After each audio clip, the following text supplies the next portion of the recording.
Mesdames, Messieurs, bonsoir. Je vous souhaite la bienvenue sur le plateau de la Grande Team. 90 minutes avant le début du week-end. 90 minutes qu'on espère magnifiques en votre compagnie. Alors déjà, on vous réserve une magnifique soirée sportive déjà. Et allons-y pour le sommaire.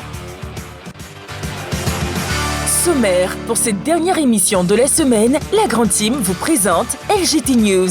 L'actualité, c'est le Ballon d'Or 2023. Quel est pour vous le meilleur de tous les temps? Démarrage de la Ligue 2, on en parle aussi. Bonne soirée sportive avec Marie-Christine Begré et ses invités.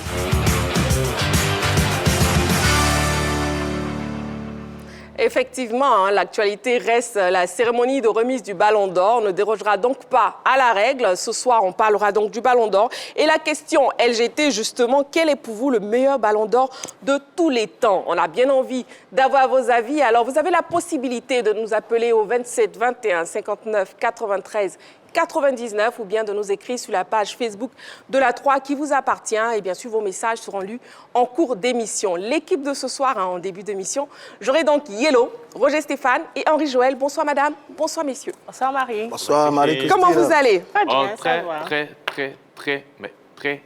très bien. D'accord. Henri Joël, pourquoi ce très bien? Parce que c'est vendredi.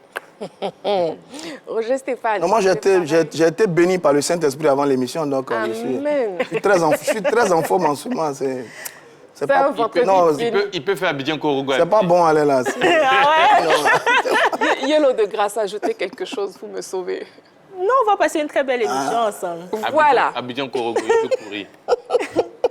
Bon, avant Abidjan Korogo, voyons ce qui s'est passé sur la sphère sportive et c'est dans LGT News.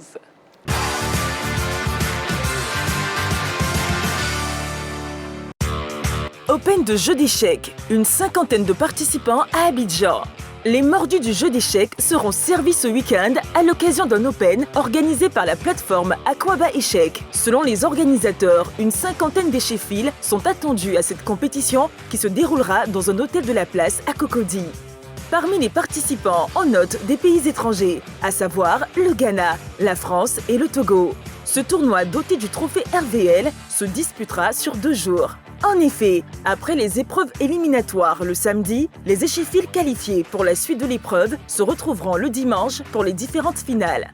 En organisant cette compétition, la plateforme Aquaba Échecs entend promouvoir et vulgariser le jeu d'échecs en Côte d'Ivoire. Rappelons que ce tournoi est homologué par la Fédération internationale des échecs.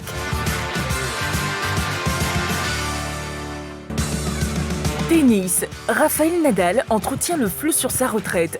Pas à l'abri de nombreux pépins physiques depuis un certain moment, Rafael Nadal songerait-il à la retraite? Répondant à cette question relative à une possible retraite sportive en 2024, le tennisman espagnol a laissé planer le doute, expliquant qu'il ne savait rien. « Je ne sais pas si je vais prendre ma retraite en 2024. C'est la réalité. Pour pouvoir prendre une décision de ce calibre, il faut savoir où on en est. Je suis en pleine période de convalescence et je ne sais pas comment je me sentirai dans 3 mois. Sans savoir comment je serai, je ne veux même pas y penser. Je suppose que ça pourrait être ma dernière année, parce qu'il est vrai que j'ai eu des périodes difficiles avec des blessures qui ne m'ont pas quitté, a expliqué l'actuel 241e.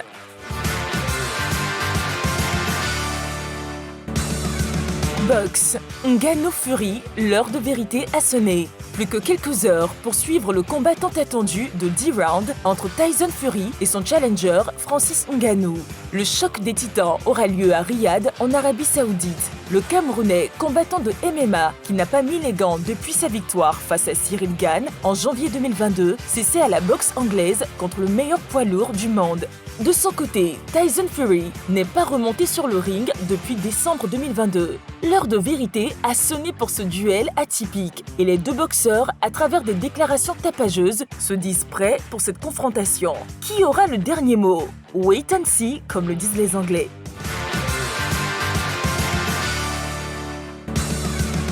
Football à présent. FIF, le directeur exécutif, s'explique sur les sujets brûlants.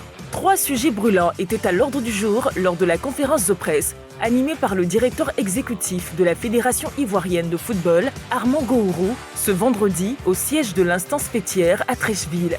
La prétendue vente frauduleuse de billets sur le marché noir après le match amical contre le Maroc. La question du forfait des éléphantes et les compétitions locales sont les différents points qui ont été évoqués.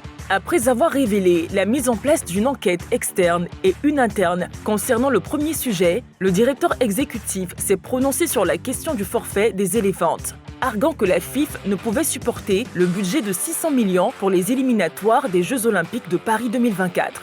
Aussi, pour le dernier point relatif aux compétitions locales, Armand Gourourou a laissé entendre que la Ligue 2 démarrera ce samedi avec toutes les équipes, y compris celles qui n'ont pas de licence CAF. Les retardataires ont jusqu'au 31 décembre pour être en règle, a-t-il martelé. Ligue africaine de football, les affiches des demi-finales connues. Les 4 demi-finalistes de la Ligue africaine de football ou l'African Football League est connue. De gros matchs en perspective tiendront en haleine les férus du football. La première rencontre mettra aux prises Mamelodi Sundowns et Al Ahly le dimanche 29 octobre. Le second match opposera le Wydad de Casablanca à l'Espérance de Tunis. Pour sûr, les 2 demi-finales de ce week-end feront des étincelles.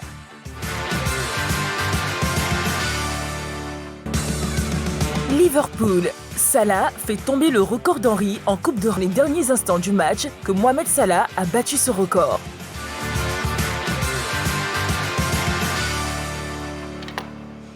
Voilà, notez que dans quelques secondes seulement, nous recevrons Ballot, notre envoyé spécial en France, pour la cérémonie du remise de Ballon d'Or. Et aussi dans le Focus, nous pourrons recevoir Ismaël Bakayoko, promoteur de MMA. Bon, débrief des news. On commence avec Roger Stéphane. Vous nous parlez de Ngannou. Bon, Fury Ngannou, Oui. c'est le combat des chefs que tout le monde attend en ce moment.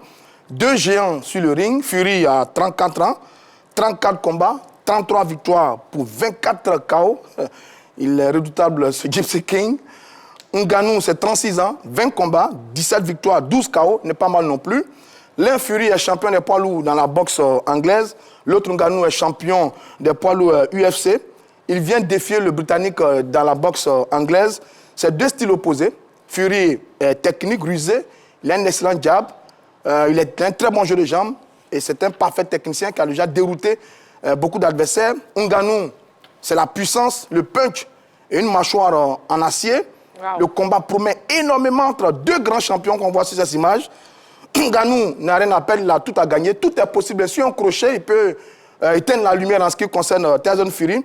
Mais attention, ça va être un combat assez difficile pour lui. Lui qui n'est pas habitué à cette discipline de la boxe anglaise. On a vu les 2 garçons à la pesée.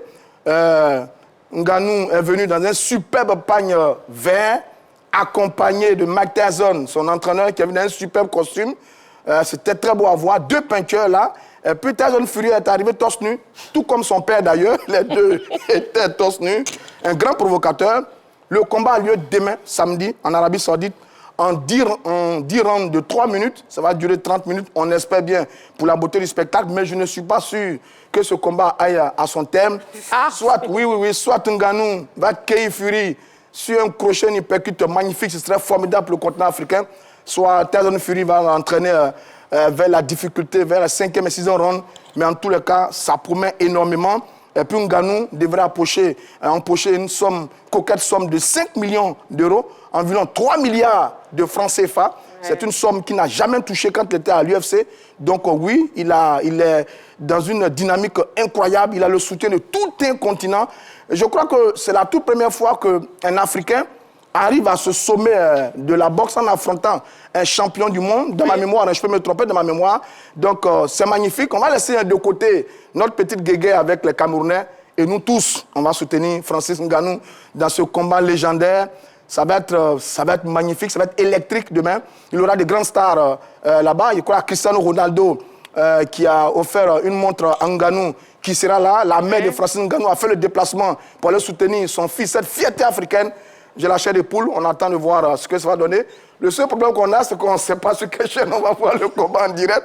Mais enfin bref, ce sera un grand moment de noble art. Fury Ngannou, le Gypsy King face à l'Africain, demain en Arabie Saoudite. Sur la 3. Quel magnifique combat, en tout cas on a hâte. Henri Joël, pronostic. Pronostic, c'est vrai que on va essayer, hein, Oui. si nos mots se voient, sincèrement. Hein. en toute franchise, Oui. je vois Tyson Fury l'emporter. Ah bon, hein? Ouais. Bon. Il est très, très fort. Lundi, on fera le débrief. Il n'a pas tort. Il est très fort. Ouais. Et déjà, vous savez qu'il a déjà rencontré le même style que Ngannou avec Deontay Wilder. Et on a vu comment ça s'est passé. En 3 combats, on a vu comment ça s'est passé. Ça a été très rapide pour lui. Ouais, ouais. Et il ne sera pas... C'est pas un cogneur qu'il n'a pas encore rencontré. Donc je me dis que... Parce que ce n'est pas la première fois qu'un boxeur ou un combattant quitte une discipline pour venir à la boxe anglaise. Il y a eu McGregor avec Floyd. Et on a vu comment ça s'est passé. Parce que à un moment, vous n'êtes pas un professionnel même de la discipline.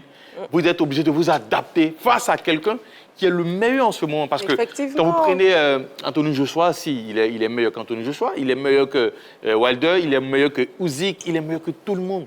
Et là, Ngannou, il vient pour découvrir la boxe anglaise. C'est vrai, il a tout pour lui. Il a la puissance, il a tout pour lui, mais il est en face de quelqu'un qui est vraiment très, très doué. Pas seulement que le physique, mais la technique. Parce qu'il est très, très, très technique. Il sait se déplacer sur le rang. Donc, vous pronostiquez Fury? Fury, malheureusement... Non, je veux dire, d'un point de vue, j'ai envie de dire, patriotique ou bien panafricaniste, on a envie de dire des choses comme ça, on est pour Ngannou. Ce serait bien de voir cet Africain cueillir ce Gypsy King et puis être au sommet de cette discipline. Ça voudrait dire qu'après, tout le monde va vouloir le croiser. Tous les autres champions vont vouloir le croiser. Ce serait très bien.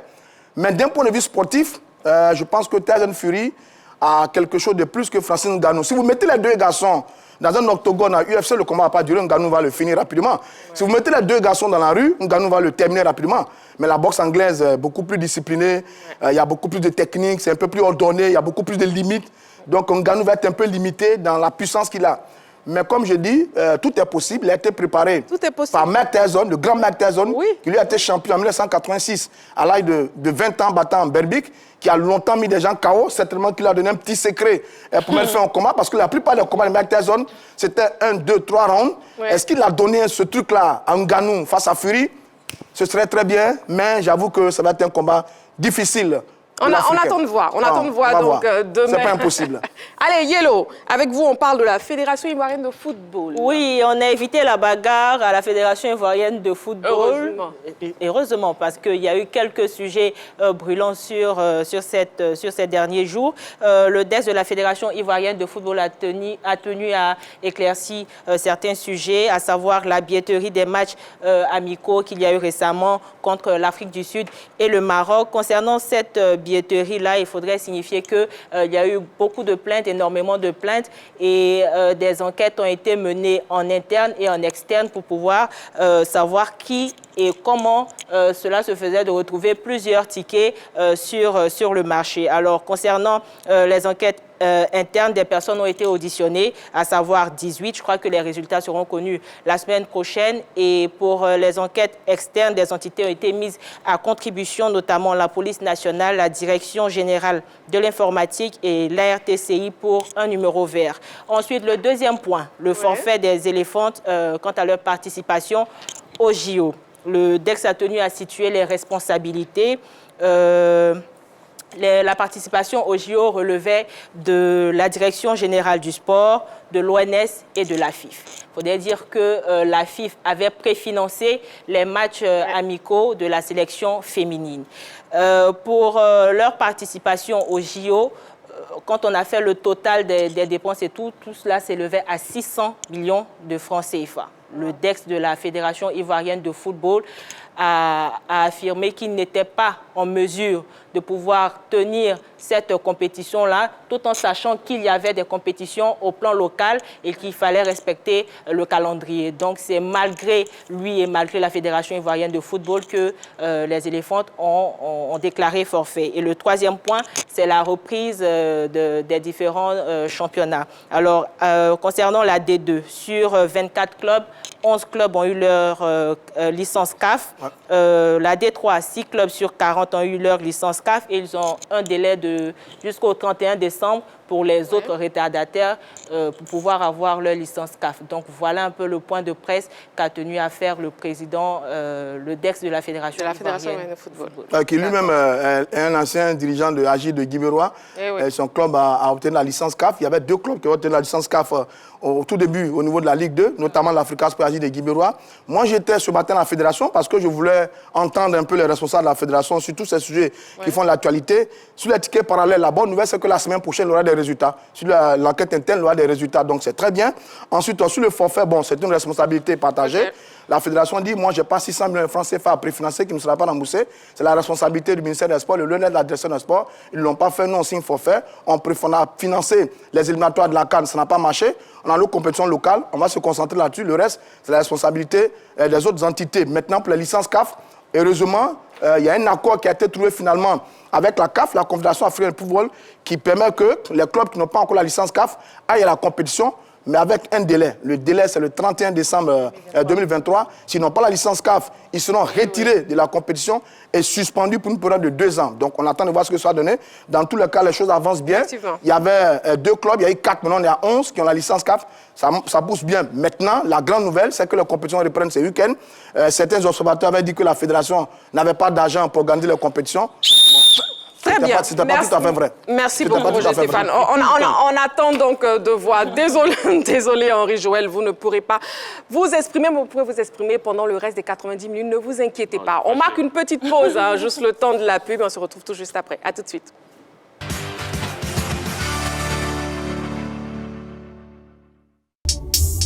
Je dis ça, je dis plus rien. Sur les 3, on s'engage. Tu tournes à droite et puis à la fin tu mets. Playlist Ivoire. On a poussé jusqu'à. Tu as des cabris, la plupart aiment passer la vie, ils se connaissent. Playlist Afrique. Ça va péter.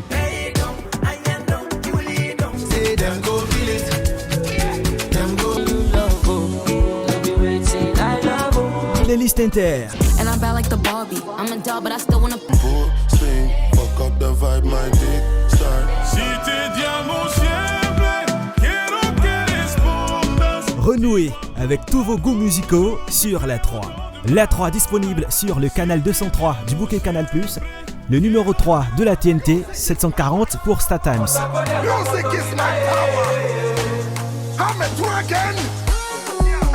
La 3, nous offrons 3 fois plus de musique.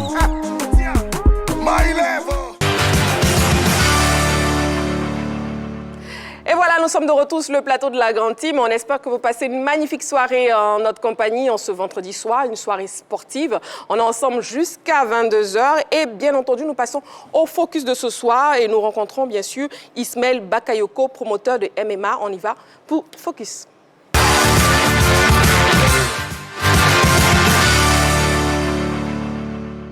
Ismaël Bakayoko est un Ivoirien qui s'est lancé dans la promotion de MMA à travers sa structure African MMA League. Il organise un championnat dont la première partie s'est achevée le samedi dernier au CSTKO. On le reçoit donc pour plus de détails. Vous allez? Oui, je vais très bien, et vous? Je vais très bien, merci. Bon, je vous présente Roger Stéphane Yellow et juste à côté de vous, Henri Joël. Mais première question déjà d'entrée de jeu, comment vous est venue cette passion pour les MMA? Ça a commencé, tout d'abord, merci beaucoup pour l'invitation. Oui. Cette passion est venue depuis que j'ai 5 ans. Depuis que vous avez 5 ans? Ouais. Oula, d'accord. J'ai commencé les arts martiaux avec le taekwondo depuis que j'avais 5 ans. Ça fait 35 ans que je suis dans les arts martiaux. Henri Joël, bon courage. Wow. Vous pouvez pas vous éloigner un tout petit peu? Ça va. La lutte traditionnelle, moi. Ah, mais c'est bien ça. Donc, j'ai fait le taekwondo d'abord ici, le WTF Taekwondo, c'est-à-dire World Taekwondo Federation. Ensuite, ceinture noire 3e dan. Je suis allé ensuite aux États-Unis, j'ai fait le ITF, International Taekwondo Federation, ceinture noire 4e dan. Wow. Après, maintenant, j'ai fait 15 années de Muay Thai. Et la petite histoire, j'ai eu à faire un combat avec un ami. C'est-à-dire qu'on voulait essayer de faire une comparaison de style. Oui. Taekwondo versus MMA. Oui. Et j'ai été complètement démoli. Et après ça, en 2009, j'ai décidé maintenant d'apprendre le MMA. Et c'est là que je me suis donné au MMA. Voilà. Félicitations, hein, parce qu'il y a des jeunes Ivoiriens comme ça qui sont des promoteurs. Il y a Jimmy Traoré à la boxe, que vous connaissez. Très bien. Et puis vous-même au MMA, vraiment félicitations pour ce que vous faites pour les sports de combat en Côte d'Ivoire. Alors, votre structure, c'est African MMA League, c'est bien ça? C'est ça. Ça veut dire quoi? L'African MMA League, notre objectif ici, vraiment, c'est d'attaquer toute l'Afrique entière. C'est-à-dire, après la Côte d'Ivoire, on va aller au Bénin, Sénégal, Togo. Donc, l'African MMA League, c'est juste une ligue ivoiro-américaine qui promeut les sports de combat, principalement le MMA en Afrique. Et qu'est-ce qu'on peut retenir de cette première partie, justement, du championnat que vous venez d'organiser? Waouh, c'était vraiment un succès, honnêtement parlé. Les téléspectateurs ont répondu, les combattants ont répondu, mon équipe a répondu. Vraiment, j'étais vraiment étonné. C'était vraiment, je ne pouvais pas espérer mieux que ça. Donc, c'était un succès. J'ai vu qu'il y avait 17 combats, c'est bien ça? C'est ça. 11 en amateur et 6 chez les professionnels. Est-ce que c'était le nombre voulu ou bien c'est ce que vous avez pu avoir? Non, non, non. On a 64 combattants qu'on a dans notre base de données. Mais on a été obligé de sélectionner les 34 meilleurs. Au départ même, c'était 20. Ainsi, ces gens ont commencé à s'ajouter, on voyait des talents. Il y a des talents de gauche à droite. Donc, il fallait augmenter le nombre de combats pour donner l'opportunité à tous ces Ivoiriens d'augmenter leur palmarès dans ce domaine. Alors, il y a eu un combat féminin? Deux. Deux combats féminins. À quoi est-ce que ça répondait? Ça répondait à montrer exactement, briser gender barrier, c'est-à-dire briser la barrière des gens, montrer que les femmes aussi peuvent participer à ce sport. Ce n'est pas simplement un sport destiné aux hommes. Aussi, même dans notre effectif des arbitres, on a inclus des femmes. Les juges, on a inclus des femmes pour montrer que le MMA, ce n'est pas seulement un sport masculin. Il y a la place aussi pour les femmes dans ce sport-là. Est-ce que le public a été réceptif au combat des dames? Oh oui, c'était même que celui des hommes? Si, c'était le meilleur combat. Ah ouais? D'accord, c'est bien. Henri Joël, avant vous. Sur les combats, par exemple, il y a eu des KO là. Oui. Sankara Abdul, il a KO Dirbé Eric. Il a KO 74 kilos. Il y a le KO de Taufik sur Franck Kassi, 85 kilos. Et puis, il y a eu le dernier combat des loups là. Il y a eu un dernier combat avec des loups, des gars vraiment costauds. C'est ça. Comment est-ce que vous les avez préparés, tous ces athlètes? Et de votre point de vue, lequel a été vraiment impressionnant durant cette soirée de gala? C'est Sankara. Sankara a été vraiment impressionnant. J'ai vraiment aimé son grand game. Son contrôle de la cage et tout. Il a fait exactement tout ce qu'il devait faire. C'est-à-dire, tu pouvais voir ici son fight IQ. Vraiment, il a eu un très bon entraîneur. Il a vraiment eu un très bon entraîneur. J'ai même envoyé ces vidéos aux États-Unis, à mes amis qui sont aux États-Unis. Ils ont apprécié vraiment la qualité de combat vraiment qu'on a présenté, surtout la qualité de combat de Sankara. Est-ce que vous êtes en train de nous dire... Voilà le combat là, voilà celui-là. Quel combat celui-là? C'était puissant ce combat-là, il y avait vraiment des puissances. Alors, est-ce que vous êtes en train de nous dire que des champions sortiront d'ici pour aller faire des combats en Europe et aux États-Unis? Absolument. Absolument. Tout d'abord, on va d'abord dominer l'Afrique. D'accord. Ensuite, ça c'est notre objectif à court terme, dominer d'abord l'Afrique, moyen terme, dominer l'Europe et long terme, dominer le monde. Oui, Henri Joël. Alors justement, dans la même veine que Roger Stéphane, aujourd'hui, on sait que le MMA est hors de notre frontière, hors du continent africain, ça a pris vraiment de l'envergure avec pas mal de combattants que nous connaissons, Adesanya, Ngannou, Kamaru Usman, McGregor, Touchela, Oumarou. Est-ce qu'aujourd'hui, vous êtes en partenariat avec ce qui se fait à l'international pour qu'on puisse avoir nos combattants qui puissent intégrer rapidement, je dirais, ces combats professionnels? Ça, c'est une très bonne question. Moi-même, je suis coach à l'UFC. J'ai deux éléments que j'ai entraînés qui sont à l'UFC. Trevor Giles, Lee James qui s'entraînent là-bas. Donc, définitivement, on a des connexions à l'UFC.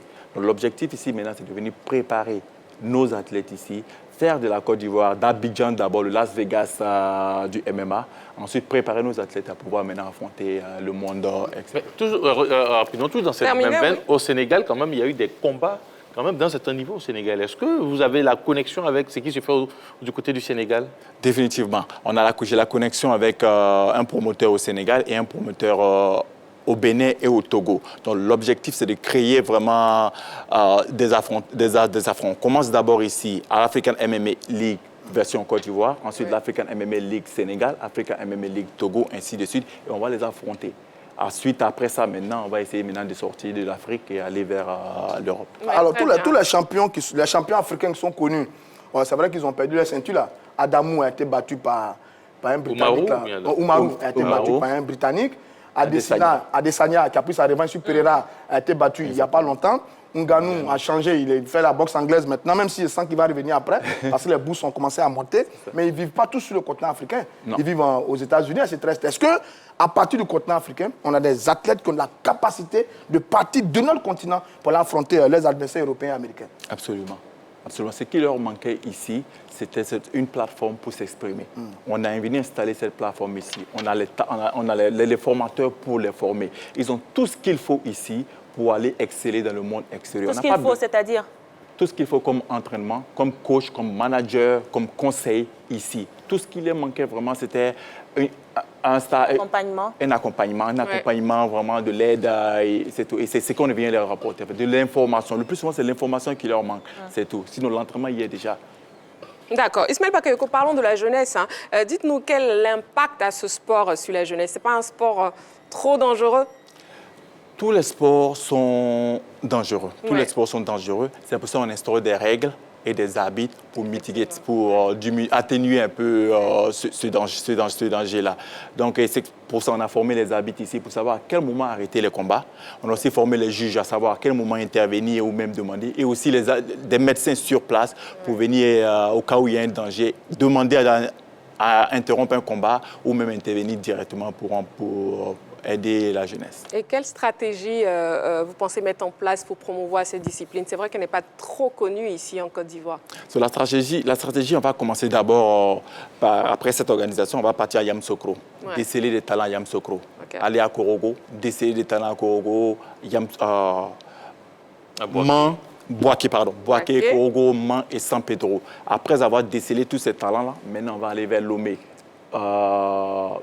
Sénégal, Lomé, Dakar, Cotonou. Ensuite, après avoir dominé encore l'Afrique, maintenant, comme je disais, on va maintenant vers l'Europe et dominer le monde entier. Mais si je ne me trompe pas, sur ce la compétition est passée, les quarts de finale, c'est en décembre? C'est ça, le 23 décembre. Expliquez-nous bien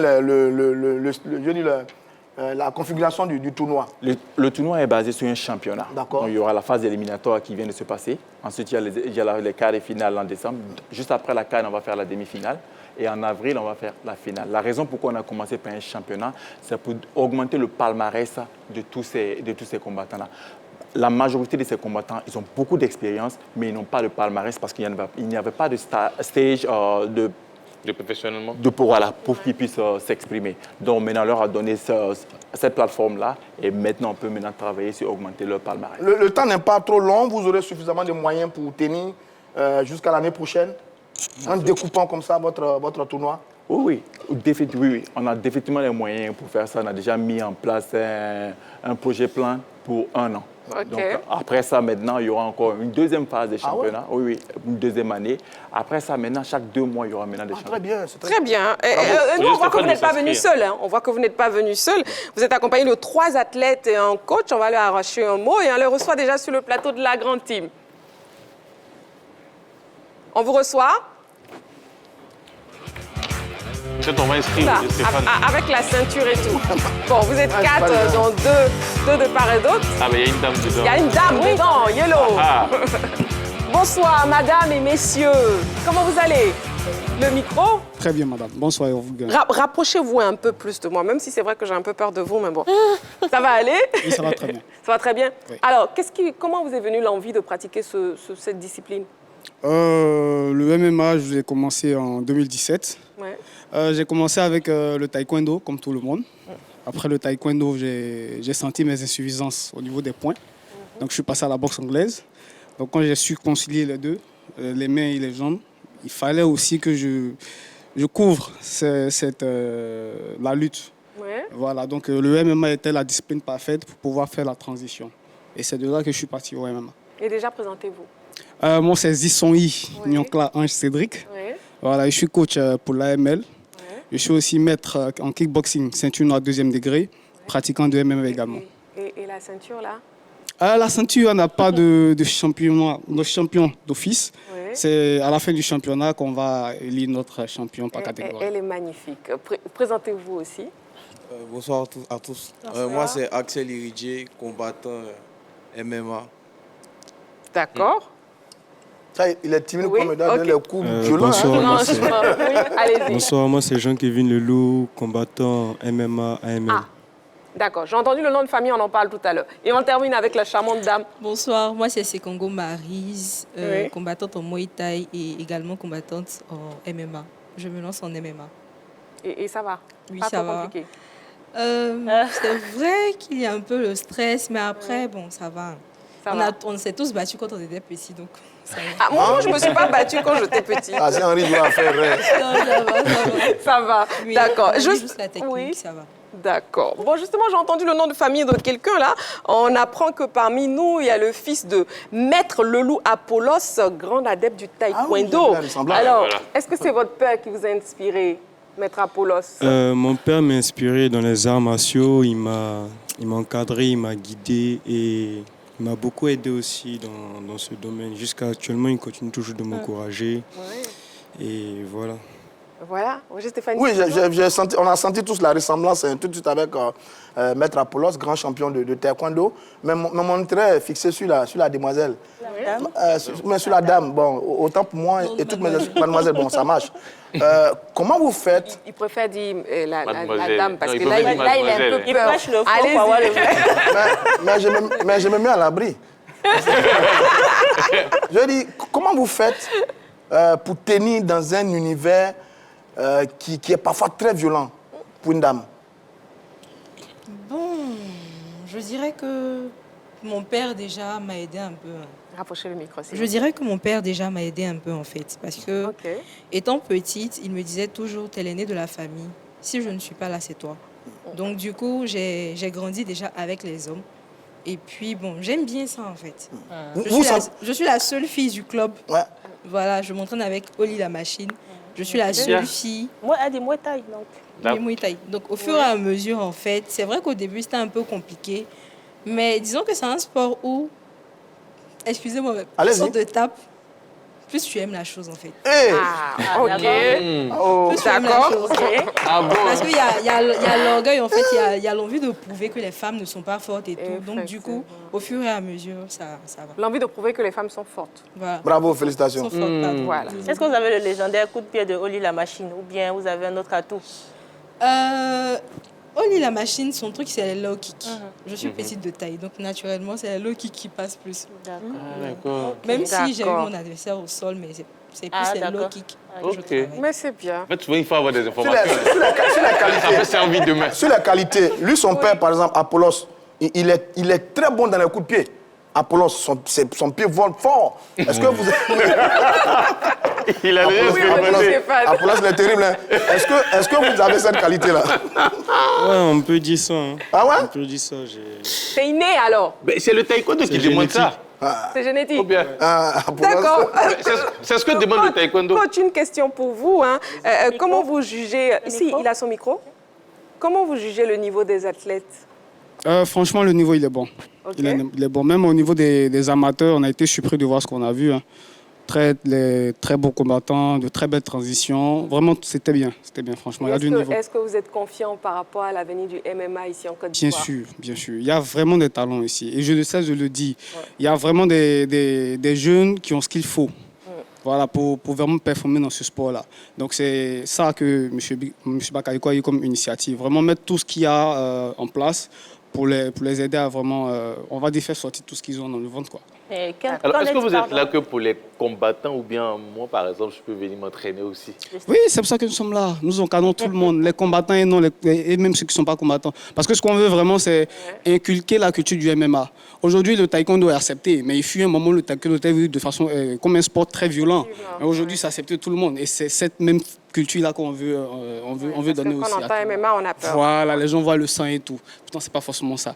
Donc, on est là pour tout le monde. Oui, quelqu'un qui n'a pas pratiqué un art martial, est-ce qu'il peut faire le MMA? Parce que tous ici, il y a Muay Thai, Taekwondo et tout. Mais pour moi, qui suis profane, est-ce que je peux faire du MMA? Oui, bien sûr. Le MMA aujourd'hui est devenu une discipline à part entière. Okay. Donc, on peut directement entrer dans le MMA sans problème. D'accord. Merci beaucoup, coach. Ben, vous serez ma camarade préférée parce que j'ai des personnes sur ce plateau-là. Non, mais déjà, voilà. je vous apprécie. Donc. Oh, vous voyez, donc je vais régler le compte de certaines personnes. On s'apprécie mutuellement ici. C'est pas qu'il y ait des choses bizarres. Non, c'est pas pareil comme pour elle. On s'apprécie tous. C'est dit. Donc, Yellow, Roger Stéphane et Henri Joël. Oui, on s'apprécie. Ah, bon, moi, j'apprécie la demoiselle. Vous êtes très bien. Si c'est ça, c'est bon. Monsieur Bakayoko, un mot de fin. Mon mot de fin d'abord, c'est remercier Dieu. On lui a confié l'AML et depuis le début, il ne nous a pas abandonnés. Donc vraiment, merci à Dieu pour tout ce qu'il a fait. C'est grâce à lui qu'on a pu réaliser tout ça. Là, honnêtement parler, c'est grâce à lui. C'est le seul. Et aussi remercier ma mère qui n'a pas cessé de prier pour le succès de cet événement-là. Oui. Et en dernier mot, remercier mon équipe. Oh, vraiment, ils étaient formidables. Remercier le public. Le public était formidable. Les combattants étaient formidables. Mon équipe était formidable. Vraiment, un grand merci à vous. C'est grâce à vous que tout ça a été possible. Oui. Donc, c'est mon dernier mot. Merci beaucoup. Merci beaucoup. On recevait donc Ismaël Bakayoko et puis aussi tous ces champions-là. Merci beaucoup. Et puis, vive le MMA, on va dire. Ça, vive le MMA. Voilà. On marque une petite pause publicitaire. On se retrouve tout juste après pour notre sujet brûlant de ce soir. À tout de suite.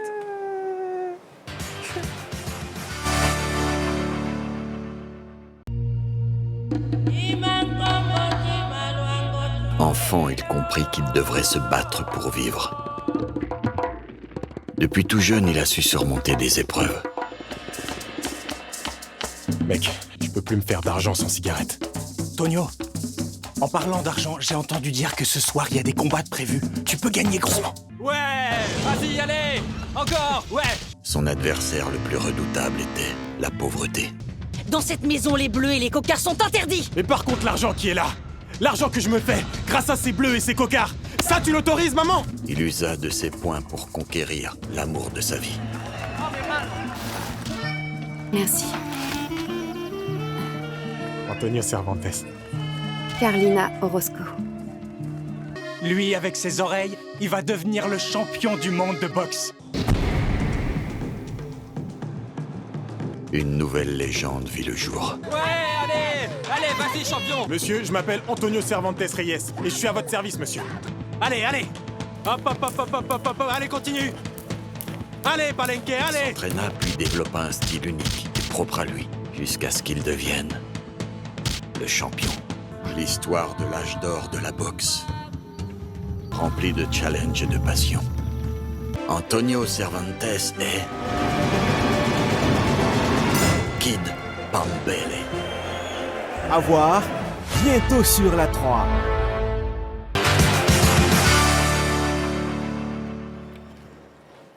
Nous sommes de retour sur le plateau de la Grande Team. Je suis toujours en compagnie de Roger Stéphane, Yellow, Henri Joël. Comment vous allez, madame, messieurs? Aujourd'hui, vendredi. On va très bien. Comme ça. J'aurais pas dû poser cette question. On va très bien. Prêt à en découdre? On a envie de chanter. Pourquoi en découdre avec qui? Ah, c'est toi qui m'as menacé. On a envie de chanter. Moi, j'ai envie de lancer les pieds. Bon, ça passe pas. Bon, recevons d'abord notre envoyé spécial à Paris, en France. Il s'agit de Ballot. Bonsoir, Ballot. L'actualité, on sait que c'est le Ballon d'Or et vous êtes notre envoyé spécial pour cette 67e édition du Ballon d'Or. Comment vont les préparatifs?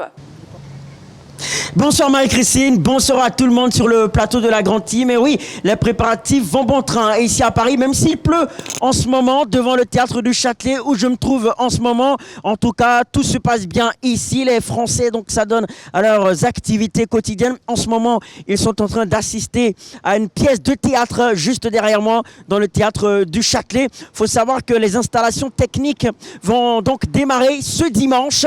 En tout cas, tout se passe bien ici. Et quel est le favori cette année, Ballot, et que dit la presse française?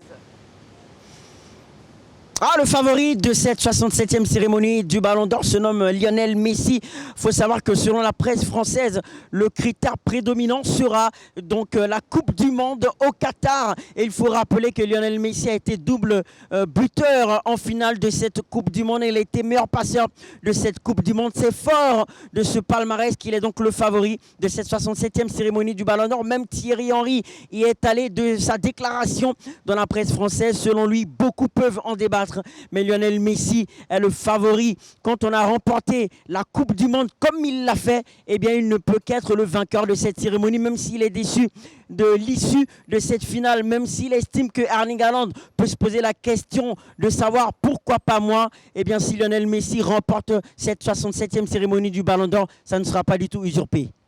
Eh oui, et on sait que de nombreuses stars seront présentes et d'autres pas. Pouvez-nous nous faire un point, Balo? Ah oui, il y aura les stars présentes ici donc à Paris. Il y aura la plupart des nommés du Ballon d'Or, Erling Haaland, Lionel Messi, Kylian Mbappé. Mais c'est surtout les absences qui vont faire parler. On n'aura pas donc Cristiano Ronaldo, on n'aura pas Sadio Mané, et il n'y aura pas d'Olivier Giroud ni de Théo Hernandez. Ce seront les grands absents attendus de cette cérémonie. Mais il y aura aussi l'absence d'un certain Nasser Al-Khelaifi qui a été opéré au genou et qui sera absent pour cette 67e cérémonie du Ballon d'Or. Très bien. Balo, est-ce que vous avez une dernière info pour nous avant de vous retrouver lundi pour la retransmission en direct de la cérémonie du Ballon d'Or? Dernière info, avant de se quitter, il faut savoir qu'une grande marque de luxe a fabriqué un coffre pour protéger le Ballon d'Or. Et sur ces différents coffres, il y aura la marque V, la lettre V précisément, qui va incarner la victoire. Le V sera en or et à l'intérieur de ce coffre, il y aura tout simplement le logo du Ballon d'Or brodé sur le couvercle de ce coffre qui sera en microfibre. Merci beaucoup, Balo, et à bientôt. Ah oui, à très bientôt, Marie-Christine, à très bientôt à tout le monde. Voilà, on recevait donc Balo, notre envoyé spécial en France, particulièrement à Paris, qui sera présent pour la cérémonie, la 67e cérémonie de remise du Ballon d'Or, cérémonie qui sera retransmise en direct sur les antennes de la 3 le lundi 30 octobre à 18h. N'oubliez donc pas la date, notez très bien cette date dans vos agendas, dans vos calepins. Bon, nous on passe au sujet donc principal, transition toute faite, et c'est dans l'actu.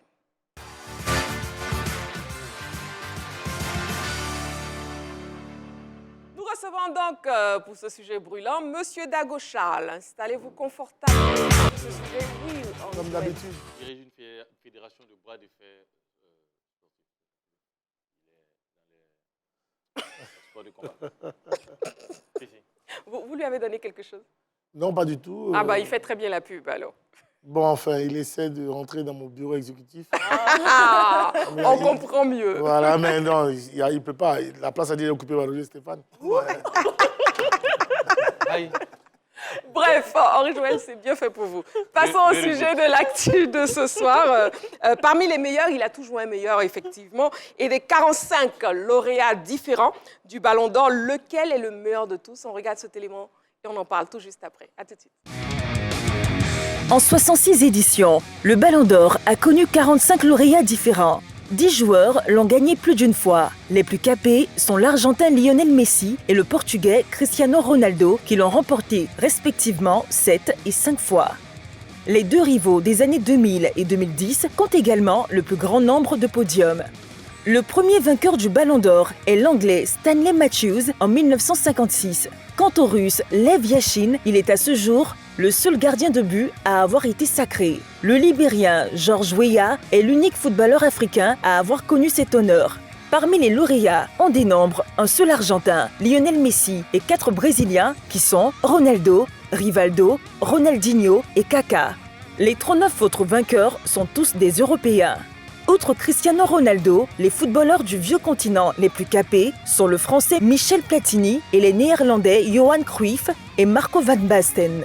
Ils ont réalisé le triplé. Le dernier Ballon d'Or est le Français Karim Benzema. Pour finir, on n'oubliera pas le Brésilien Pelé et l'Argentin Diego Maradona qui ont reçu des Ballons d'Or d'honneur pour récompenser l'ensemble de leur œuvre. Alors, de toutes ces légendes du football, laquelle est pour vous le meilleur Ballon d'Or de tous les temps ? Alors, madame, messieurs, aussi chez vous, vous pouvez répondre à cette question LGT. Déjà, je vous ai dit, le téléphone est ouvert. Donc, le 27 21 59 93 99. On attend vos appels, vos avis aussi sur la page Facebook de la 3. Je pourrai lire donc tous vos messages dans seulement quelques secondes. Quel est pour vous le meilleur Ballon d'Or de tous les temps? Vos réponses. On part avec Dago Charles. Le meilleur Ballon d'Or de tous les temps? Oui. Bon, Oui, c'est Lionel Messi. Il n'y a pas de débat. Parce que quand on prend la terminologie meilleure, ben, c'est comparatif. Il a gagné 4 fois consécutivement. 7 ballons d'or, il est le meilleur. Pour moi, il n'y a rien à faire. Henri-Joël? Oui, Messi. Messi aussi. Oui, D'accord. Messi. Pourquoi? Vous savez, oui, 4 fois consécutivement, mais c'est vrai qu'il y a eu des polémiques à des moments, notamment en 2010. Mais bon, ok, on lui enlève celui de 2010. Il est encore devant. Voilà, donc je pense que c'est Messi. Voilà, c'est vrai que ça ne va pas plaire aux supporters d'en face, mais c'est Messi. Moi, je pense que c'est Messi. D'accord. D'en face, je suppose que c'est les supporters de Cristiano Ronaldo. Et ils vont me tirer dessus aujourd'hui. Roger Stéphane. Non, c'est-à-dire que Oui. Messi en a gagné beaucoup, 7. Ronaldo en a gagné 5. Numériquement, ça se joue entre les deux. Mais les époques sont différentes et la réalité de l'histoire du Ballon d'Or est différente aussi. Il y a beaucoup d'éléments à regarder. Et comme moi, j'ai toujours été défenseur des défenseurs, pour moi, le meilleur Ballon d'Or, c'est Frank Beckenbauer. Okay. Le Kaiser, défenseur central, il était libéraux. Il a été Ballon d'Or en 72 et en 76. C'est du jamais vu pour un défenseur. Vous savez très bien que les défenseurs ne gagnent pas beaucoup. Ouais. À cette époque-là, il a gagné la Coupe du Monde en 74. Il a été finaliste en 66 et 3e en 70. Il a gagné l'Euro en 72. Il a été finaliste en 76. Il a gagné la Coupe des clubs champions en 74, 75 et 76. Il a été champion d'Allemagne avec le Bayern, 72, 73, 74. Il a été élu meilleur joueur allemand de l'année, 66, 68, 74, 76. C'est un record en Allemagne et c'est un défenseur. C'est extraordinaire ça. Frank Beckenbauer est né le 11 novembre 1945 à Munich en Allemagne. On l'appelle le Kaiser, le maître. Il a joué au poste de libéraux. Il était très élégant, très intelligent. C'était le patron de l'équipe de l'Allemagne. Quoique dans cette équipe de l'Allemagne, il y avait des garçons comme Gerd Müller. C'était un leader formidable. La preuve, il a été entraîneur du Bayern, il a été champion avec le Bayern, et il a été entraîneur de la Mannschaft, l'équipe nationale d'Allemagne. Il a gagné la Coupe du Monde en 1990 et il a été finaliste en 1986. Aujourd'hui, il est le président du Bayern de Munich. C'est un modèle pour moi, c'est une référence. Parce que c'est un défenseur. Quand un défenseur réalise une telle performance dans une telle compétition, on en a parlé toute la semaine, oui. Je trouve que c'est extraordinaire.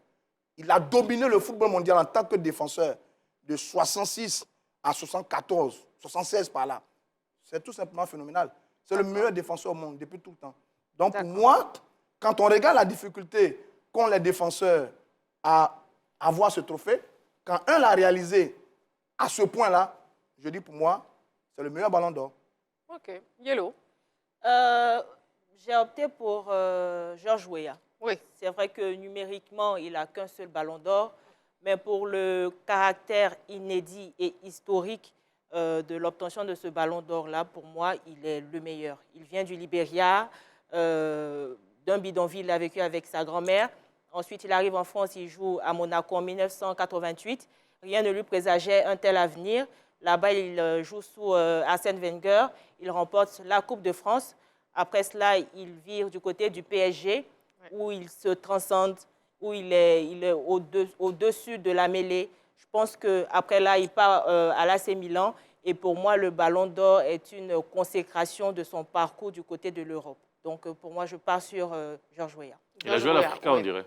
Oui, il a fait un bref passage. Mais il n'a pas joué. Il était joueur de l'Afrique. Absolument. Mais il n'a pas joué. Non, il n'a pas joué à l'Africa, oui. Précision toute faite. Il est venu, il a participé à une séance d'entraînement et il est parti. En tant que joueur de l'Africa. Il n'a pas eu le temps de jouer. Voilà. À l'Africa. Voilà. Mais en fait, qu'est-ce qui prime pour vous pour l'obtention du Ballon d'Or? Est-ce la classe du footballeur, est-ce ses performances ou la quantité de Ballon d'Or? Non, la question était aussi simple. Hein. Ouais. Nous, on n'est pas allé, enfin, moi particulièrement, je ne suis pas allé dans les détails comme Stéphane ou alors encore ce qu'il a fait. Parce que pour moi, il fallait juste d'abord faire les choix et puis après, on pouvait, à la limite, après les expliquer. Mais déjà, je suis plus ou moins d'accord avec Yellow par rapport à Georges Weah. Il fallait faire un choix. Et le choix, pour moi, c'est Messi.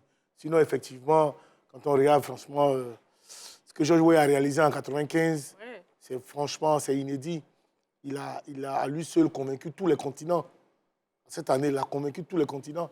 Il était cet avant-centre-là qui marquait, qui a réalisé au cours de la saison 4 déboulés, 4 chevauchés de la surface de réparation, en dribblant tout le monde et allait marquer le but. 4 fois dans une saison, c'était inédit. Donc, c'est vrai, c'est un grand ballon d'or. Malheureusement, pour moi, Messi, ce qu'il fait, le ballon, c'est extraordinaire. Ouais. Voilà. Avec lui, tout est facile. Le football est un jeu facile. Parce que ce qui est compliqué au football, c'est de faire les gestes faciles. C'est vraiment difficile de faire des gestes faciles. Voilà. Et lui, tout est facile avec lui. Okay. Et c'est pour ça que moi, je trouve que c'est vraiment le meilleur ballon d'or. Maintenant, il remplit tous les critères quand on prend Messi. Les 4 grands critères. Là, qui sont, si ma mémoire est bonne, je crois, la performance individuelle et le caractère décisif. Ça, c'est très, très important. Parce que Messi, il a été toujours présent dans les grands moments, dans les grands rendez-vous. C'est ça, ce qui explique, ce qui justifie un peu plus ces différents ballons d'or. Et beaucoup ont tendance à regarder un peu plus les chiffres de beaucoup de footballeurs. Quand on prend l'exemple d'Haaland, on regarde un peu plus ses performances de façon collective ou de façon individuelle, les buts qu'il a marqués. Mais cette année, quand tu regardes un peu, les 3 matchs les plus décisifs de Manchester City, il a été absent. Dans ces 3 grands rendez-vous, finale de Ligue des Champions, transparent. Finale de FA Cup, transparent. Finale les 3 grandes finales de Manchester City, il a été transparent. Alors que là, Messi, à ces grands rendez-vous-là, il est toujours présent. C'est aussi le cas de George Weah avec le Milan AC. Et pour moi, c'est ce qui explique. D'accord. On va poursuivre, pourquoi Messi est vraiment, pour moi, le meilleur des ballons d'or. OK. Avant de poursuivre avec vous sur le plateau, on a un appelant. On a M. Perico qui nous appelle de Yakassé. M. Perico, bonsoir. Bonsoir, madame. Comment vous allez? Oui, je vais bien chez vous là-bas. Je vais très bien, merci. On vous écoute. Ouais, merci beaucoup. Il faut préciser, c'est Yakassé Feyacé. Oui, Yakassé Feyacé. Oui. Voilà. Allez. Je vais d'abord saluer l'équipe qui est là. Bon, je salue particulièrement Dago. Bon, j'espère que... non, il sait pourquoi j'ai dit, j'espère que cette année, il va s'approcher un peu. Il sait que voilà, merci. Bon, maintenant, sinon, aujourd'hui, normalement, je suis d'avis avec Roger. Vraiment, il a fait une très belle analyse. Bon, mais bon, je pense pour la fille. Pour Yellow, pardon, il ne faut pas y aller la fille, puis on va dire que je ne suis pas bon. Donc, parce que d'abord, on veut savoir quel est pour vous le meilleur ballon d'or de tous les temps. Vous dites non, mais la question même que vous posez sur votre écran, quel est le meilleur, quel est pour vous le meilleur ballon d'or de tous les temps. On a parlé le meilleur c'est-à-dire, le meilleur ballon d'or, c'est ce qu'elle a dit. Oui. Parce qu'aujourd'hui, nous tous, on était unanimes qu'on ne peut pas prendre un Africain. Mais voilà que ces petits Libériens, George Weah, c'est-à-dire, tout le monde est convaincu que vraiment c'était le meilleur. Sinon, tous les autres là, c'est comme les caca de Margouya. Ils font jusqu'à après, il y a un petit noir là-dessus pour gâter. Okay. Vous voyez? Parce que quand tu regardes, il y a des gens qui ont rapporté 4 fois, 5 fois, mais il y a 2 ou 3 fois où les gens contestent. Tu vois? Mais pour nous, qu'on a pris là, tous ceux qui ont pris une fois là, il n'y a pas eu de discussion. Et c'était le vrai. L'autre, il a dit un défenseur. L'autre, il y avait un gardien. Et oui, bon, c'est vrai, il était attaquant, mais c'est quelqu'un qui était partout. C'est de ça qu'on parle. Mais sinon, les autres, ils sont dans les grands ils sont là, ils tapent, ils marquent, on dit les ballons de ça, c'est trop facile. Nous tous, on peut faire ça. Donc, la question dit le meilleur ballon d'or. Oui, le meilleur, c'est pour George Weah qui est le meilleur ballon d'or parce qu'on ne pouvait pas penser, jusqu'à présent, on s'est dit qu'on ne peut pas donner, et ça, bon, excusez-moi, mais parce qu'on voit, la dernière fois, tout le monde voyait Sadio Mané, 0. À un moment, on a vu Drogba, 0. Après, bon, je ne sais pas, etc. Bon, vraiment, excusez-moi, c'est pour vous dire bonsoir. Il n'y a pas de problème. On a noté votre meilleur ballon d'or de tous les temps. Voilà, le meilleur, c'est George Weah. D'accord, c'est noté. D'abord, il ne faut pas oublier, va à l'Afrique. Bon, va t'occuper de l'Afrique. Merci, M. Perisco de Yakassé Fayacé. Fayacé. Oula, il va m'en vouloir. C'est-à-dire que oui, Roger Stéphane. L'affaire Lionel Messi, c'est un peu un sujet embêtant. Parce qu'à la vérité, Messi est très fort. On peut vraiment pas le nier. Quand Si vous aimez le football, vous devez aimer Lionel Messi. Sur une pelouse, c'est un bijou. C'est immanquable, c'est indéniable. Mais je dis que le Ballon d'Or a une histoire. Il y a des contextes différents. Qu'aurait été Pelé s'il avait joué à l'époque de Messi? Qu'aurait été Messi s'il avait joué à l'époque de Pelé? Qu'aurait pu réaliser Messi s'il avait en face de lui des défenseurs comme Sierra, Briguel, Gentile? Parce que dans l'évolution du football, on est passé à un stade où on a fait des réformes pour privilégier le jeu offensif.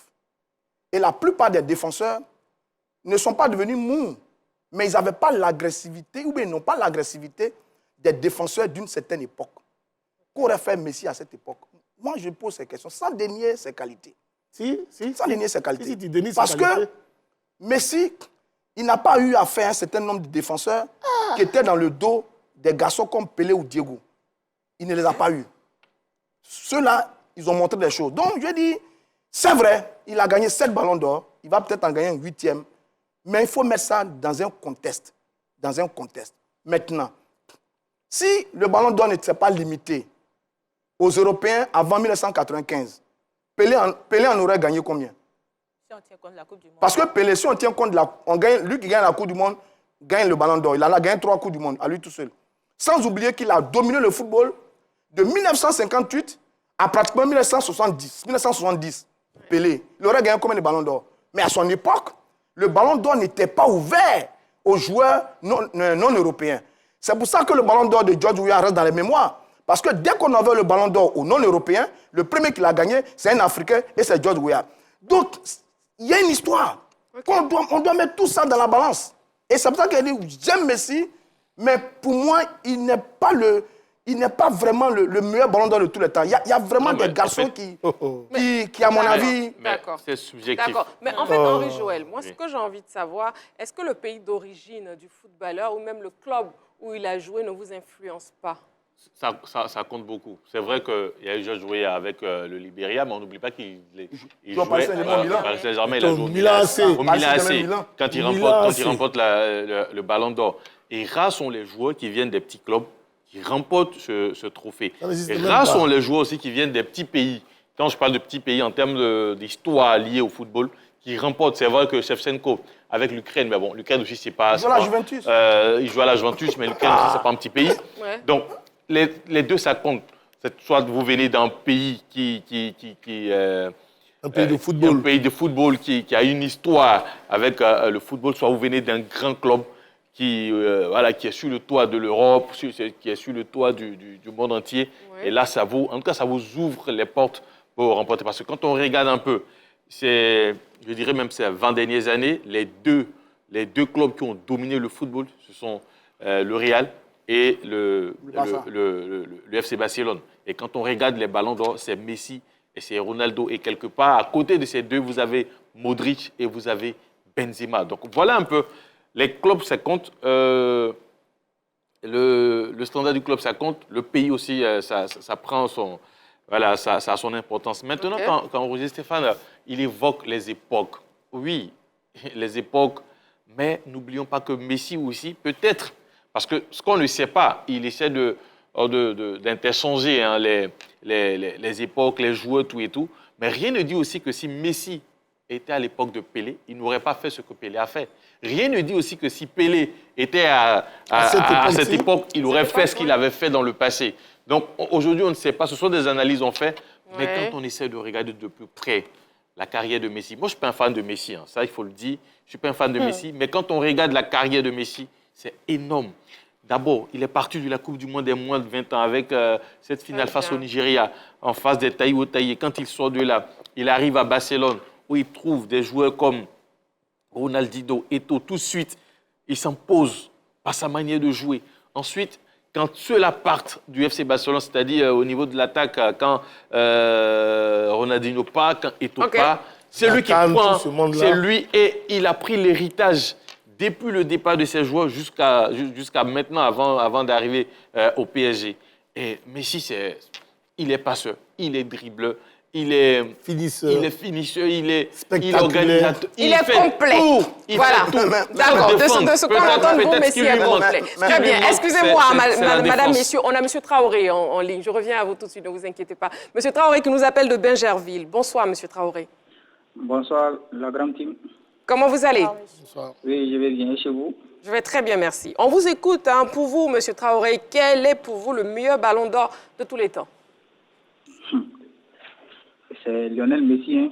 D'accord, pourquoi? Oui, il n'y a pas de photo. Pourquoi? Parce que tout ce que les gars viennent de dire dans les critères, en tout cas, Lionel Messi, il boucle tout. Quand on dit passeur, dribbleur, avec Lionel Messi, vraiment, on montre ça dans tous les centres de formation aujourd'hui. Parce que c'est facile à jouer. Mais d'une part, j'ai rejoint aussi Roger Stéphane.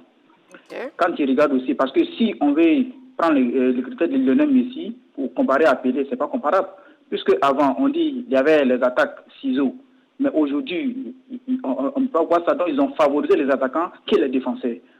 Aujourd'hui, les défenseurs ne peuvent pas faire attaque ciseaux. C'est impossible. On ne peut pas faire ça aujourd'hui. Donc, on ne peut pas comparer les époques, en fait. Mais, comme on est en train de choisir les ballons d'or, moi, je préfère, en tout cas, chez moi, mon avis, je pense que Lionel Messi est le meilleur ballon d'or. Sans problème, parce qu'avec lui, le football est facile. D'accord. OK. Merci beaucoup, M. Traoré, pour votre participation. Okay. Votre avis est donc pris en compte. Oui, Roger. Non, mais eux-mêmes, ils ont la réponse. Si Messi avait joué à l'époque de Pelé, il n'aurait pas gagné le ballon d'or. Pourquoi? Parce que ce n'était pas ouvert aux Sud-Américains. Il est argentin. Mais l'appelant tout de suite, il ne faut pas faire de comparaison. Non, je dis, si on prend leur qualité, on a vu Pelé jouer, on savait qu'il était fort. Messi a joué les forts. Les deux inversés. Messi n'avait pas de ballon d'or. Parce qu'à l'époque-là, les Sud-Américains gagnaient les Argentins. La loi n'est pas rétroactive, mon cher frère. Maintenant, sur l'argument des pays et des clubs, mais vous avez mené le débat, je crois, mercredi. Hier, le était seul contre Dago Charles et Philippe Auria. J'aurais tant aimé être sur ce plateau. Mais ce n'est pas le sujet aujourd'hui. Mais évidemment qu'à 90%, le pays, le club et le championnat favorisent le ballon d'or. Mais à 90%, si vous prenez les grands vainqueurs, prenons ceux qui ont gagné 3 fois. On a pensé que tu avais dit le contraire. Non, mais parce que vous avez semblé dire le contraire la dernière fois qu'on dit Yellow. Elle était toute seule. Elle avait le bon argumentaire. Moi, ça me semblait non, c'est pas tout à fait vrai. Mais c'est vrai que quand on vient des petits pays, on est défavorisé pour le ballon d'or. Quand on vient d'un petit club, on est défavorisé pour le ballon d'or. Quand on vient d'un petit championnat, on est défavorisé pour le ballon d'or. Et c'est Yellow qui avait raison. La question, c'est pas être défavorisé, c'est être lésé. Mais c'est ce que ça veut dire. Non. Lésé veut dire défavoriser. Le lésé, là, ça veut dire défavoriser. C'est quand même ce que ça voulait dire. Bon, on revient au sujet de ce soir. Maintenant, sur les vainqueurs, ceux qui ont gagné 3 fois, Cruyff, Platini, Marco van Basten. Cruyff est hollandais, comme Marco van Basten, il joue à l'Ajax. Platini est français, il joue à la Juventus. 2 grands pays, des grands championnats et de grands clubs. Ceux qui ont gagné 2 fois, Kevin Keegan, Rominigo Ronaldo, brésilien, qui jouait à l'Inter et au Barça. Kevin Keegan, qui joue en Angleterre. Et puis Rominigo, qui joue au Bayern, qui est allemand. Donc, c'est des éléments c'est une réalité. La réalité des chiffres est là. Dites-moi, un joueur de Saint-Etienne, je ne sais pas comment il va faire pour gagner le ballon d'or. Un joueur qui joue dans le championnat suisse, je ne sais pas comment il va faire pour gagner le ballon d'or. Non, mais je suis désolé, Stéphane, c'est que tu ne sais pas que dans les années 70, Saint-Etienne était le plus grand club de France. N'est-ce pas? 70, oui. Voilà. Donc, à cette période-là, un joueur de Saint-Etienne aurait pu. Un joueur de Saint-Etienne aurait pu. Donc, tu as les époques maintenant. Laissez-le terminer, s'il vous plaît. Non, je vais vous donner un autre exemple. Oui, non, quand tu dis Saint-Etienne, voilà, mais Monsieur, ne parlez pas en même temps, s'il vous plaît. Parce que Ajaccio, justement, parce que Ajaccio... Ou bien Africa. Bon, sur le continent africain, c'était l'époque. Donc, j'aurais pu citer n'importe quel petit club. Non, c'est un exemple de petit club. Mais tu ne peux pas dans un petit club gagner un ballon d'or. Voilà. Tu ne peux pas. C'est ce que Yellow disait. Oui, mais c'est ce que nous disons. Vous exprimez ou je vous retire la parole. Bon, en fait, moi, je ne sais pas. Alors, donc, allez-y, terminons. Qu'il ramène. Oui. Ce que nous disions, pour gagner le ballon d'or, il faut être compétitif. La seule façon d'être compétitif, parce que le football, on parle de performance. En matière de football, on parle de performance. Ce n'est pas une affaire d'école. Hein. D'accord. Voilà, parce que tu peux être d'une famille modeste et être très brillant en classe. Ce n'est pas de ça qu'il s'agit. On parle de performance. Aujourd'hui, le meilleur niveau de football aujourd'hui, en matière de championnat, c'est la Ligue des Champions. Tu ne peux pas parler, tu ne peux pas dire que je veux être parmi les top joueurs mondiaux et puis toi, tu joues champion de Côte d'Ivoire. Ce n'est pas possible. Donc, tu veux gagner la Coupe du Monde, tu veux gagner le Ballon d'Or, tu dois franchir un certain nombre d'étapes pour arriver, pour jouer dans ces grands clubs-là. C'est ce que nous disons, c'est le constat que nous faisons. Maintenant, ce que Yolo disait, parce que c'est ce qu'il n'arrive pas à nous faire comprendre, c'est qu'un joueur qui est dans un petit club, est-ce qu'on peut faire de lui un ballon d'or? Il ne pourra pas, parce qu'à l'échelle, il ne peut pas y arriver. Très bien. Très bien, messieurs. Ne nous éloignons pas du débat. Voilà. Le débat de ce soir, c'est donc quel est pour vous... Carton jaune. Quel est pour vous le meilleur ballon d'or de tous les temps? C'est la question LGT de ce soir. Je vous ai entendu, madame, messieurs, et j'ai bien envie d'entendre les personnes en dehors du plateau. Donc, s'il vous plaît, on les écoute. Merci. Le meilleur joueur ballon d'or de tout le temps, c'est Cristiano Ronaldo. Pour moi, vu tout ce qu'il a fait, ses performances et surtout l'abnégation qu'il a dans le travail. Et actuellement, avec son âge, 38 ans, il continue de performer et de marquer toujours des buts. Donc, je pense que pour moi, c'est l'exemple. Voilà, et c'est le meilleur ballon d'or de tout le temps. Ronaldo, du Brésil, c'est un joueur exceptionnel. Et il a marqué son temps, vu la Coupe du Monde 2002 au Real de Madrid. C'était un joueur vraiment très brillant. On le voyait dans toutes les actions, malgré les blessures et autres. En tout cas, il faisait fort. À son temps, le football était très difficile. Le football d'avant et le football de maintenant, il y a pratiquement trop de différences. C'est Messi. Il a été le seul joueur à remporter 7 fois le ballon d'or. C'est quelqu'un qui se donne à fond, qui est focalisé. Bon, Cristiano Ronaldo, parce que c'est déjà quelqu'un qui est... C'est un battant, voilà. C'est un joueur encourageant, un vrai leader, voilà. C'est un vrai leader. Et je pense qu'avec lui dans une équipe, l'équipe va aller de l'avant, voilà. Par contre, il y a d'autres joueurs qui sont paresseux, passent leur temps à marcher sur le terrain, voilà. Mais par contre, Ronaldo, c'est quelqu'un, il n'est pas né à le ballon, mais il se bat, il prouve que c'est un bon joueur. D'accord. Henri Joël, un dernier mot. Un dernier mot, c'est que c'est subjectif. Ouais. Comme on l'a dit tous ici, chacun aura sa préférence. Et même les votes concernant ce trophée-là, il y a toujours des voix qui s'élèvent contre. D'ailleurs, ici, nous en avons discuté parce que à partir du moment où ce sont des personnes qui votent derrière, chacun sa préférence, et votre préférence ne peut pas être ma préférence, ainsi de suite. Donc, ça va toujours mener des débats. C'est ce qui fait le charme aussi du sport, ouais. Les discussions autour de des matchs, autour des distinctions, et ça va toujours continuer. Donc, gardons ce côté subjectif-là, et je pense que c'est ce qui fait le charme de tout ce que nous faisons ici. Oui, très, très bonne conclusion. Hein. Donc, quel est pour vous le meilleur ballon d'or de tous les temps? Je vous ai donc très bien entendu sur le plateau, madame, messieurs, aussi les avis de certaines personnes en dehors du plateau, aussi sur la page Facebook de la 3. N'oubliez pas que la cérémonie de remise du ballon d'or sera donc retransmise en direct sur la 3 à 18h. Rendez-vous est donc pris. Et nous, on vous attend justement pour passer une magnifique soirée sportive.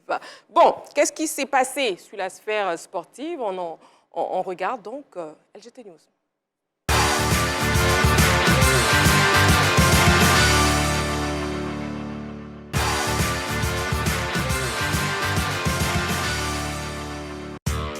Open de jeux d'échecs, une cinquantaine de participants à Abidjan.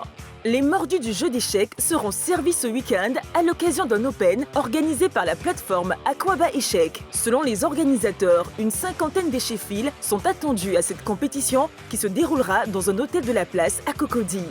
Parmi les participants, on note des pays étrangers, à savoir le Ghana, la France et le Togo.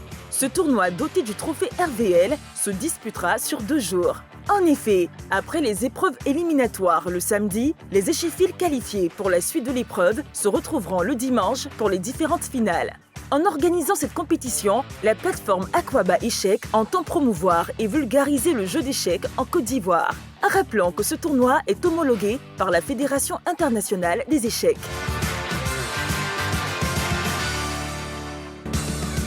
Tennis. Rafael Nadal entretient le flou sur sa retraite. Pas à l'abri de nombreux pépins physiques depuis un certain moment, Rafael Nadal songerait-il à la retraite? Répondant à cette question relative à une possible retraite sportive en 2024, le tennisman espagnol a laissé planer le doute, expliquant qu'il ne savait rien. « Je ne sais pas si je vais prendre ma retraite en 2024. C'est la réalité.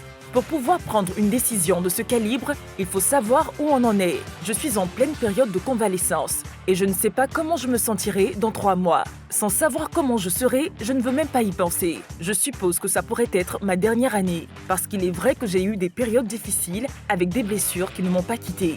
A expliqué l'actuel 241e.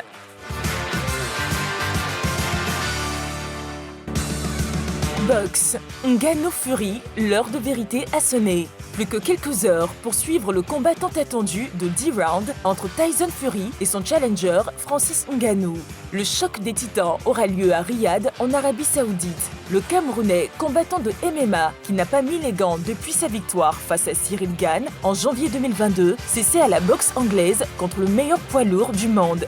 De son côté, Tyson Fury n'est pas remonté sur le ring depuis décembre 2022. L'heure de vérité a sonné pour ce duel atypique et les deux boxeurs, à travers des déclarations tapageuses, se disent prêts pour cette confrontation. Qui aura le dernier mot? Wait and see, comme le disent les Anglais.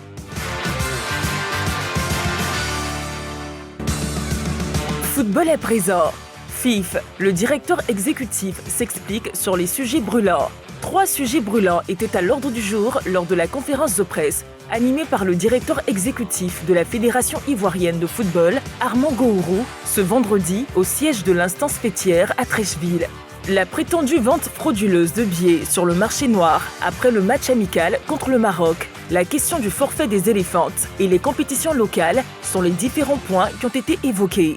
Après avoir révélé la mise en place d'une enquête externe et une interne concernant le premier sujet, le directeur exécutif s'est prononcé sur la question du forfait des éléphantes, arguant que la FIF ne pouvait supporter le budget de 600 millions pour les éliminatoires des Jeux Olympiques de Paris 2024. Aussi, pour le dernier point relatif aux compétitions locales, Armand Gourou a laissé entendre que la Ligue 2 démarrera ce samedi avec toutes les équipes, y compris celles qui n'ont pas de licence CAF. Les retardataires ont jusqu'au 31 décembre pour être en règle, a-t-il martelé.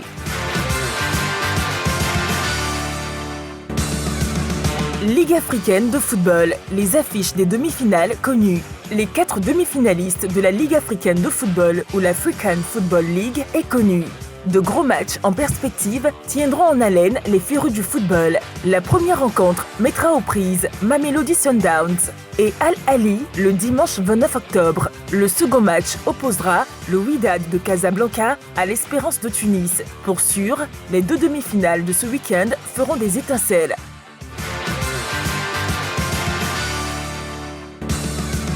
Liverpool. Salah fait tomber le record d'Henry en Coupe d'Europe. Derniers instants du match que Mohamed Salah a battu ce record.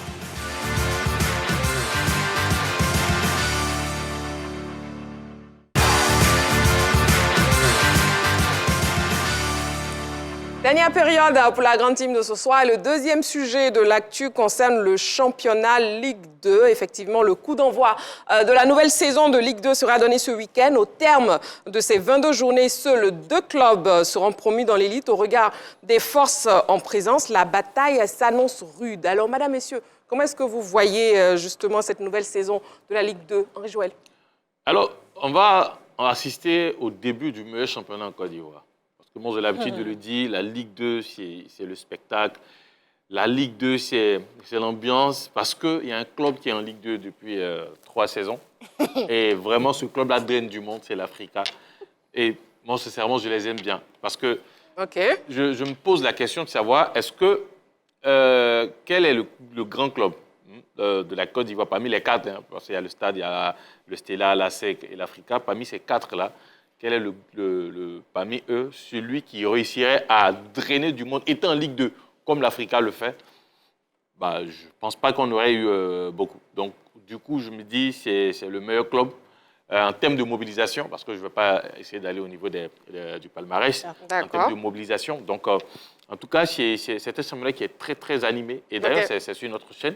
Donc, du coup, à partir d'un certain moment, voilà, on va assister au début du meilleur championnat. Bien sûr. De la Côte d'Ivoire. Bien sûr. Yellow, comment vous voyez justement cette nouvelle saison de Ligue 2? Et pour vous, quels sont les prétendants pour la Ligue 1?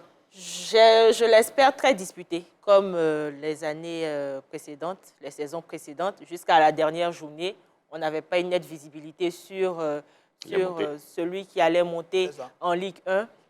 Les différentes poules étaient très disputées. C'est vrai que Henri Joël parlait de l'Africa, mais il y a eu d'autres clubs, Yakro FC, c'est vrai que Zoman, voilà, Boisflé et tout. Donc, je crois que ce championnat, ou du moins cette saison, sera très relevée et très disputée jusqu'à la dernière minute. Je sais que vous avez parlé justement de l'Africa Sport. On a donc l'Africa Sport et l'OSA. Hein. Notre équipe de reportage a pu suivre la préparation de ces deux équipes. On regarde.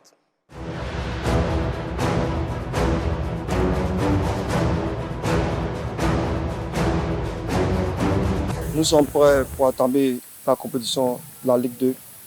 Nous avons un bon état d'esprit. Bon, pour le début du championnat, on a un très bon état d'esprit. On travaille bien physiquement, techniquement et tactiquement. Nous avons hâte d'entamer le championnat.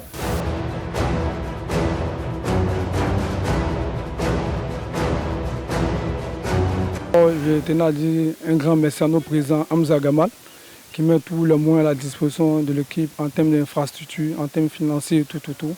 Et grâce à tout ça aujourd'hui, le club est stable, même s'il y a encore des choses à faire. Mais je pense que le président met tout à notre disposition pour qu'on soit vraiment prêt pour aborder ce championnat dans les meilleures conditions.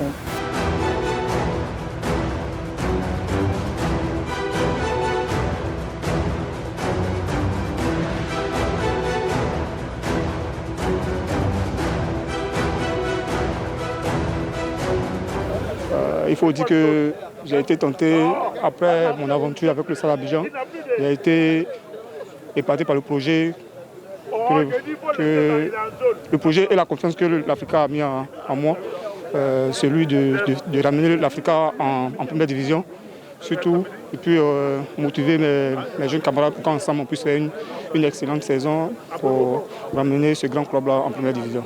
Voilà, c'est un peu l'objectif de ma présence ici.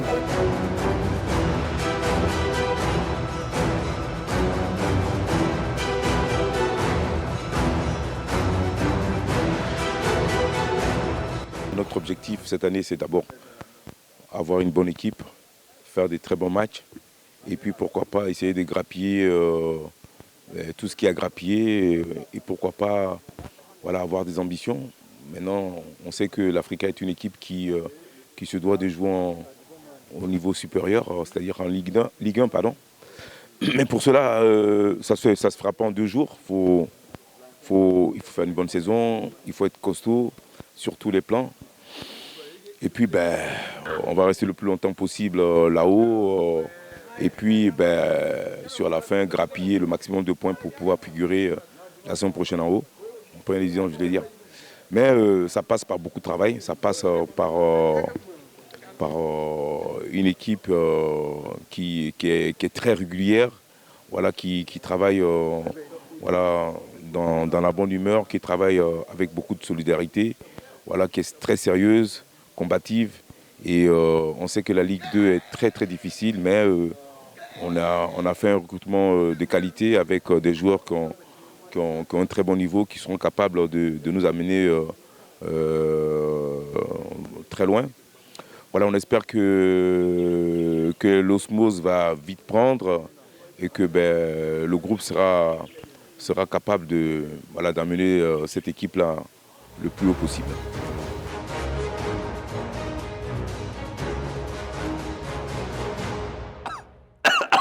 Voilà, donc c'était... Henri, vous avez besoin d'eau? Non, ça va?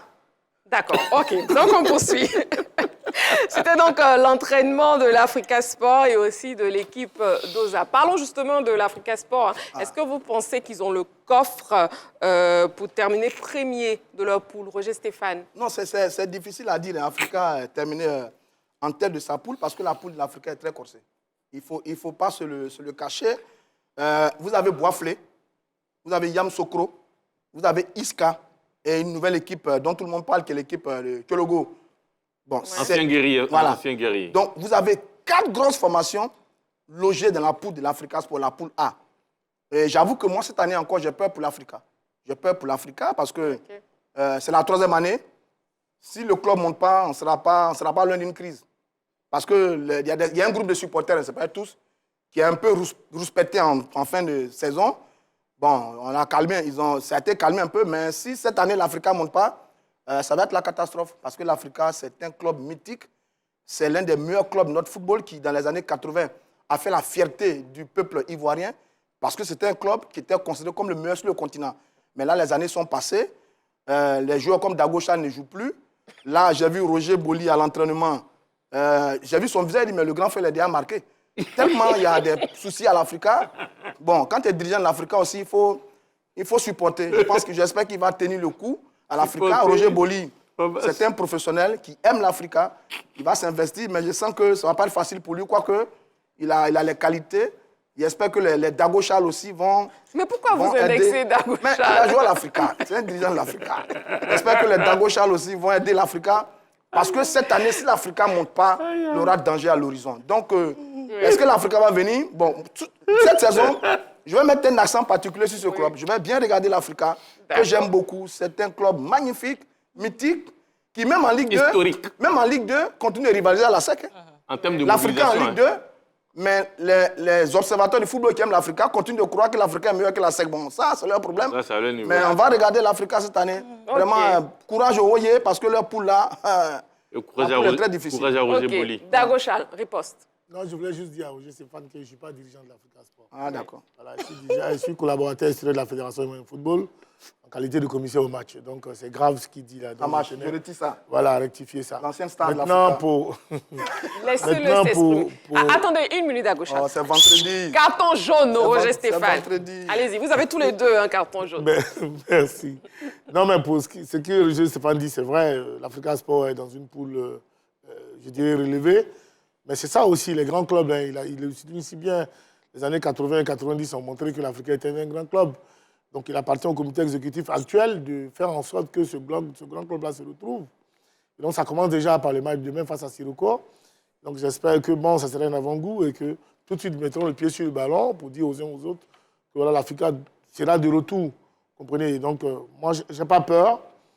C'est difficile dans la vie d'un club. Beaucoup de grands clubs ont connu ça, je le dis toujours. Voilà, l'Olympique de Marseille a connu ça, la Juve a connu ça, plein de clubs qui ont connu cela. Maintenant, Dieu merci, les 2 dernières années, l'Africa a travaillé vraiment en toute quiétude. J'espère que cette année encore, cette quiétude-là va demeurer. Et puis pourquoi pas voilà, permettre à l'Africa Sport de monter en première division. En tout cas, c'est le souhait de tout le monde. D'accord. Parce que, à la vérité, aujourd'hui, quand on prend notre équipe nationale de Côte d'Ivoire, il y a un réel problème. Parce que si nos petits frères qui sont en Europe ne viennent pas, on a un réel problème, n'est-ce pas? Dieu merci, on a du vivier sur tous les continents, voilà, c'est bien. Mais en général, c'est toujours bien qu'un championnat produise une équipe nationale. Souvent, c'est bien. Il n'y a pas longtemps, c'était l'AFSEC et l'Africa Sport, à un degré moins le stade de Stella, aux 4, les 4 qui produisaient vraiment la sélection nationale. Et cela montrait le niveau élevé du championnat ivoirien. Et donc, j'espère que l'Africa va revenir en première. Et puis, bon, voilà, on va revivre ces bons moments-là du football ivoirien. D'accord, très bien, monsieur. Il n'y a pas que l'Africa Sport. Hein. On risque d'avoir de très grosses surprises. Et on a aussi les relégués ESC Bafing et aussi Bassam qui auront leur mot à dire. On a déjà le programme de la première journée qui se déroulera ce week-end, qu'on pourrait voir, bien Alors, sûr. pour cette première journée, ça commence demain, samedi 28 octobre, avec Sirocco qui reçoit l'équipe de l'Africa. Ce sera du côté de Gagnoa. Et puis le dimanche, ici à Wazi face à Adiaké. US Tchologo qui va jouer face à l'équipe de Bassam. Ça sera au stade de Korogo. Yamsokro contre Abouassou. Et puis le lundi 30 octobre, Donkov, l'un des promus, face à Iska. Et puis le CO Boiflé face à l'équipe de l'Est de la Côte d'Ivoire, l'US Fermier. Voilà, ça c'est dans la poule A. Ouais. Et puis dans la poule B, Songon sera face à l'US Bafing. C'est le match que je fais demain. ADFK face à l'Amphiara, FC Oza contre Agi de Guibérois, US Banzeville, CO Espoir de San Pedro. Et puis le dimanche, EFIM, Espérance de Boaké. Et puis le Williamsville Athletic Club face à l'équipe, l'ancienne équipe championne de Côte d'Ivoire, l'AS Standard. Voilà, bon championnat à tous. Et la grande team de ce soir, c'est terminé. Début de week-end pour tout le monde. Alors, merci beaucoup, madame, messieurs. Merci, Yellow. Merci, Marie. Merci, Roger Stéphane. Ah bah, c'est vendredi. Merci, Dago Charles. Merci, Marie. Merci, Henri Joël. qui sort déjà les pas de danse. Lundi est déjà très court. Voilà, on se repose très bien. N'oubliez surtout pas, la cérémonie de remise du Ballon d'Or sera retransmise en direct sur les antennes de la 3, 18h. N'oubliez pas, rendez-vous donc pris sur la 3 pour ce rendez-vous mémorable. C'est le week-end, prenez soin de vous et n'oubliez pas, faites toujours du sport.